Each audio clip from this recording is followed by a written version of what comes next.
Were there things you wished you could have accomplished that didn't happen?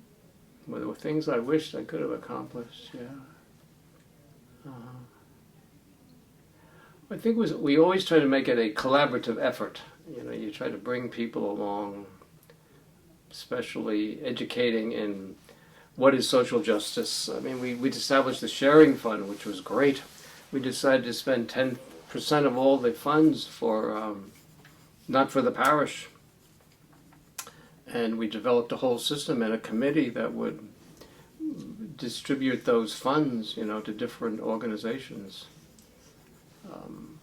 So to educate ourselves into that sharing dynamic, how we do that, how you share with the needy of Baltimore or the needy in a third world country, and how do you help the children and the teenagers appreciate those needs and those, just, you know, how do we educate ourselves? What is social justice, you know? And to tell you the truth, one of my struggles as a pastor when I would preach to the people was constantly, how do I help people understand the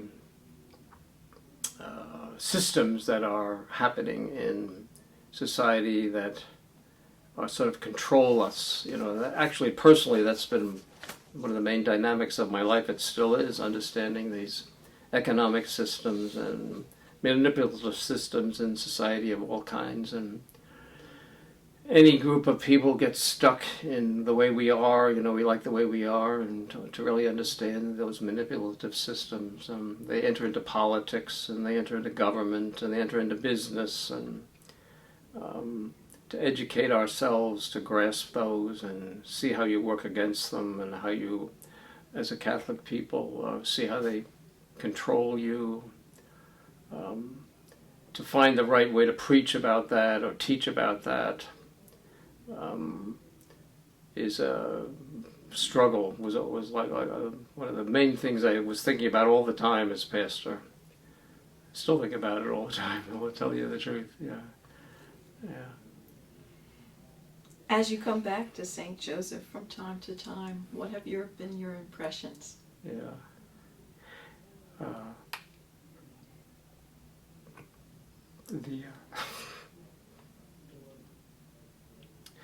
The main thing is you get to love the people. Yeah. That's the, I guess it's a feeling more than I just love to come back and see the people.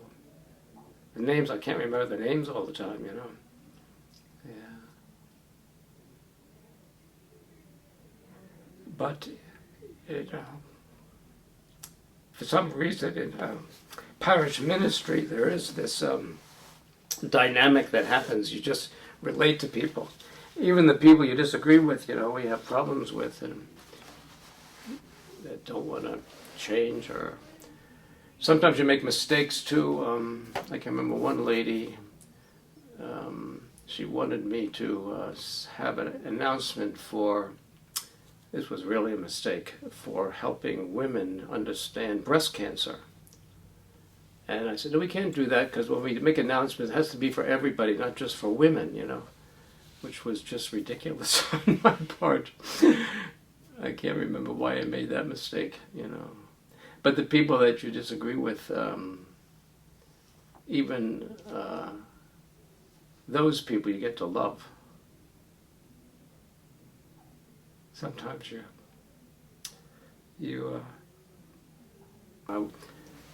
when I was asked to leave here because they wanted me to become novice master, I can remember I was at a meeting and one of the brothers said, "You want to be the novice master?"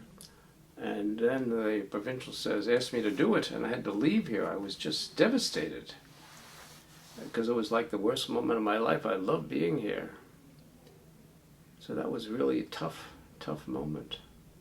I was sort of just so much at home here in being in the parish and doing the parish ministry. So that was hard. So, but the fact that Pat Tonry became the pastor was great, that he was willing to do that.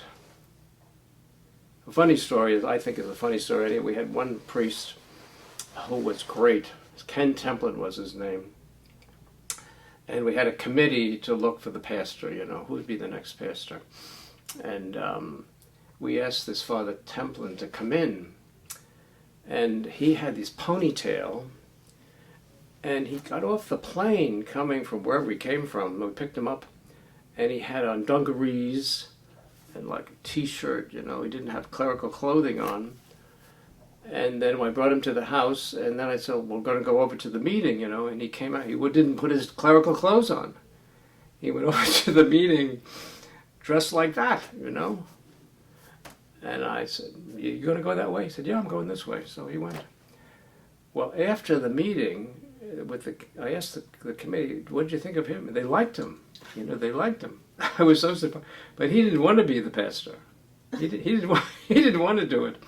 He became because the provincial told him to come, And then Pat Tonry came and he was interviewed. But the fact that he accepted was just wonderful because I knew we were going to continue here, That was a great moment too, Yeah.